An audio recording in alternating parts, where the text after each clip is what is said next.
সকলকে জানাই শুভ নববর্ষ। আজকে ছিল পয়লা বৈশাখ। সকালবেলায় প্রসাদ খেয়েই একটু গান করে নিয়েছিলাম। তারপরেই রেডি হয়ে চটজলদি বেরিয়ে গেছিলাম একটা শ্যুটে। যদিও সেটা হঠাৎ করে ছিল, তো সেখানেও এত ব্যস্ত হয়ে পড়েছিলাম যে একটাও ক্লিপ নিতে পারিনি। তারপরে আসার সময় লস্যি খেতে খেতে বাড়ি চলে এসেছিলাম। বাড়ি এসে স্নান দান করে খেয়ে দিয়ে আমি নতুন জামা পরে ঢং করছিলাম। তারপর বিকেল হয়ে গেছিলো। বিকেলবেলাও আমরা বেরোবো, তো রেডি হয়ে গেছিলাম সেজে গুজে নতুন জামা পরে। তো তারপরে আমি আর আমার বান্ধবী বেরিয়ে পড়েছিলাম। কোথায় যাবো? মেলাতে। তো দুজনেই সেজে গুজে মেলাতে গেলাম। আজকে বেলায় খুব সুন্দর সুন্দর প্রোগ্রাম হয়েছিল, সেগুলোই দেখছিলাম। প্রোগ্রাম দেখার পর আমি বলের গেমটা খেলে নিয়েছিলাম, কারণ এই গেমগুলো খেতে আমার ভালো লাগে। যাই হোক, তারপরে গরম লাগছিল বলে আমরা চলে গেছিলাম শরবতের দোকানে শরবত খেতে। তারপরে মা বাবা ফ্যামিলির সবাই অনেক বন্ধু বান্ধবের সাথে দেখা হলো।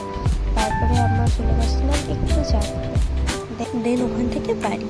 ভিডিওটা ভালো লাগলে প্লিজ লাইক অ্যান্ড সাবস্ক্রাইব করে দেবেন।